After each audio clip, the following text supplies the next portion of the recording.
Hello everyone, कैसे हैं आप सब। आज इस वीडियो के माध्यम से हम ये समझेंगे क्या कोई भी नया स्टेट या कोई भी नया कंट्री इंडिया में मर्ज हो सकती है, मिल सकती है। जी बिल्कुल मिल सकती है, बिल्कुल मर्ज हो सकती है। हमारे देश में ऐसे भी कानून हैं जो किसी नए कंट्री को या नए स्टेट को अपने इंडिया में मर्ज कर सकती है। और आज हम इस वीडियो के माध्यम से यही समझेंगे। नमस्कार, मैं मनीष झा।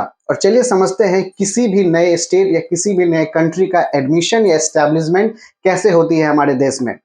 तो देखिए, as per the article 2 of the Indian constitution, भारतीय संविधान अनुच्छेद 2 के हिसाब से किसी भी नए स्टेट को या किसी भी नए कंट्री को उनकी सहमति के साथ हमारे देश में मर्ज किया जा सकता है। अब ये कैसे होता है?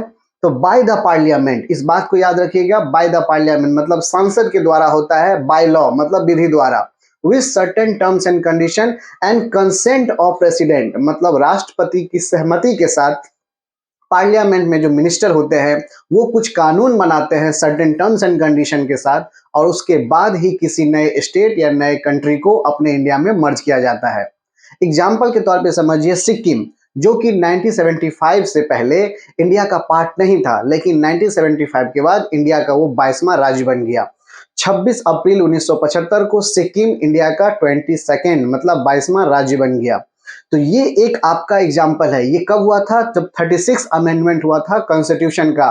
भारतीय संविधान के 36 अमेंडमेंट के समय सिक्किम को आर्टिकल 2 के तहत मतलब as per the article 2 India का पार्ट बना दिया गया था। तो इंडिया का पार्ट बनने के लिए सिंपल सा क्या फॉर्मूला आपको याद रखना है कि बाय द पार्लियामेंट। बच्चे एग्जाम में अक्सर ये गलती करते हैं कि बाय द प्रेसिडेंट लिख देते हैं।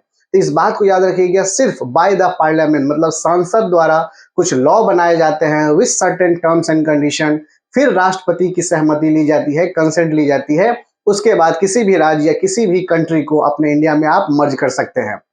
तो आई होप आर्टिकल 2 और नए एस्टैब्लिशमेंट एडमिशन ऑफ जो न्यू स्टेट हैं उसके बारे में ये आसान भाषा में आपको समझ में आई होगी। इंडियन लॉ ऐसे ही अपडेट के लिए, ऐसे ही आसान भाषा में लॉ को समझने के लिए आप अपने दोस्त एडवोकेट मनीष झा के चैनल को फॉलो और प्यार करते रहें। मिलते हैं नेक्स्ट वीडियो में। टिल देन, जय हिंद, थैंक्स फॉर वॉचिंग।